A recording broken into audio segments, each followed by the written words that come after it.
2. Shadows and Secrets. The next morning, I stared at the lamp over my coffee, half laughing at myself for being spooked by it.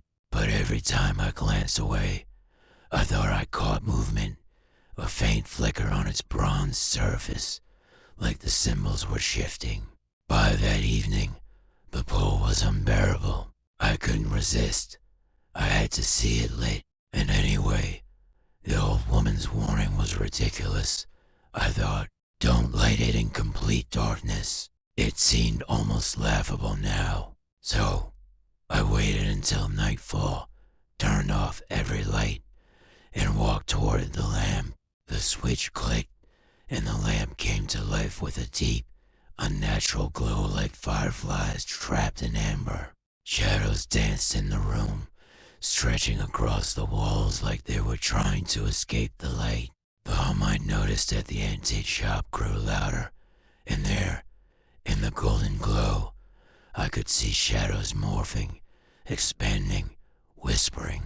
But the shadows weren't my shadows. They weren't cast by my furniture or belongings. These were different. They shifted on their own, curling and bending in unnatural ways. Suddenly, the temperature dropped. A frigid breeze swept through the room. Though the windows were shut tight, I felt a presence, a weight in the air, pressing down on me. I heard it then, clear as day. You're finally listening.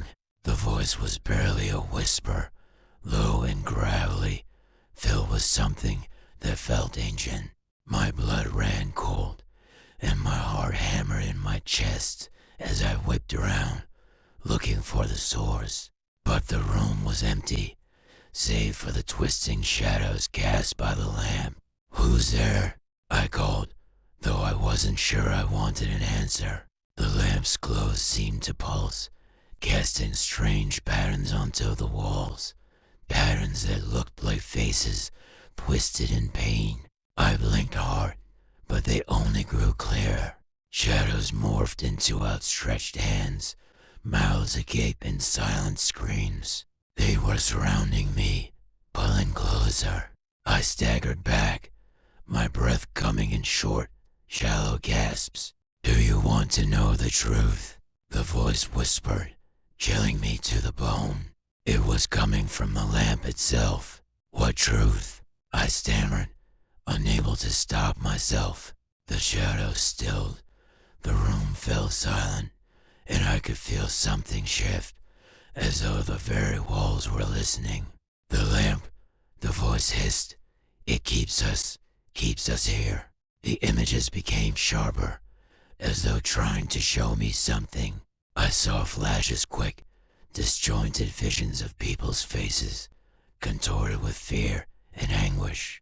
They were trapped, their hands reaching out, their eyes wide with horror.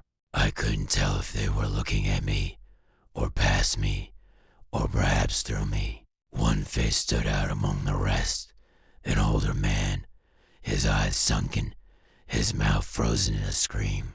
And that's when I noticed something else. The shadows looked familiar. It dawned on me slowly. These were reflections of people I knew, people I'd passed in the street, friends I hadn't seen in years, even loved ones I thought I'd forgotten. They were part of the lamp's light, absorbed into it, their souls flickering in eternal twilight. Panicking, I lunged forward to turn it off.